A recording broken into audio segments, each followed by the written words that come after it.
Exit poll में बिहार में राष्ट्रीय जनता दल के नेतृत्व वाले महागठबंधन की सरकार बनती दिख रही है। सत्ता की रेस में एनडीए पिछड़ता हुआ दिख रहा है। इस पर उत्तर प्रदेश के उप मुख्यमंत्री केशव प्रसाद मौर्य ने कहा कि एग्जिट पोल के नतीजे और 10 नवंबर को आने वाले वास्तविक नतीजों में फर्क होगा। उन्होंने कहा कि बिहार में एनडीए गठबंधन की सरकार बनेगी। साथ ही उत्तर प्रदेश में 8 विधानसभा सीटों के लिए हुए उपचुनावों में भी बीजेपी का शानदार प्रदर्शन रहेगा। मीडिया ने केशव प्रसाद मौर्य से बिहार चुनाव के संदर्भ में आए एग्जिट पोल पर सवाल पूछा तो उन्होंने स्पष्ट रूप से कहा कि अब ज़्यादा समय नहीं है, 10 नवंबर का इंतजार कीजिए, सरकार एनडीए की ही बनेगी।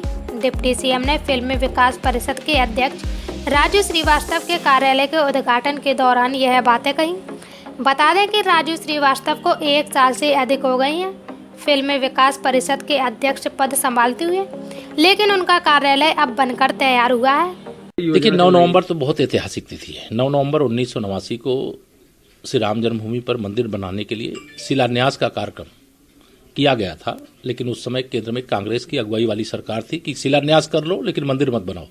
तो शिलान्यास करो और मंदिर न बनाओ, ये तो बात सही नहीं थी, लेकिन शिलान्यास किया गया, उसे रोका गया था। फिर उसके विरुद्ध पूरे देश के अंदर राम मंदिर के लिए शिला पूजन से लेकर के कार सेवा तक के तमाम संघर्ष चले।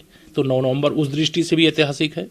और दूसरा, 9 नवंबर को श्री राम जन्मभूमि का सदियों पुराना जो विवाद था, उस पर देश की सर्वोच्च अदालत ने लगातार सुनवाई करके फैसला सुनाया, जिससे देश और दुनिया के राम भक्त खुशी से झूमे थे। और देश के मैं अंदर कहूं कि राष्ट्रीय एकता का एक बहुत बड़ा संदेश गया था।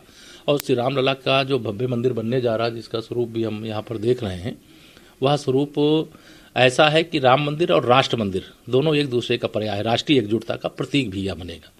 दीप पर्व है और हम लोग पिछले कई वर्षों से, जब से सरकार भारतीय जनता पार्टी की उत्तर प्रदेश में योगी आदित्यनाथ जी की अगुवाई में बनी है, तो दीप उत्सव का कार्यक्रम प्रत्येक वर्ष श्री अयोध्या धाम में मनाया जाता रहा है। इस वर्ष भी मनाया जाएगा और 5 लाख से अधिक दिए जलाए जाएंगे।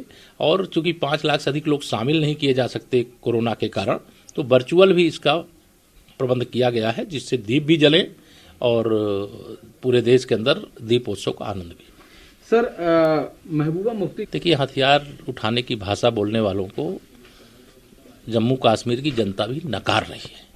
और हमारे जो देश के और जम्मू कश्मीर प्रदेश के जो हमारे, चाहे वह केंद्रीय सुरक्षा बल के जवान हों और चाहे वह राज्य सुरक्षा बल के जवान हों, जो कोई बंदूक उठाएगा तो उनको जहां जाना है वहां पहुंचाने का काम हो रहा है, वो करेंगे। और इस प्रकार की भाषा किसी राजनीतिक नेता को बोलने की छूट नहीं दी जा सकती है।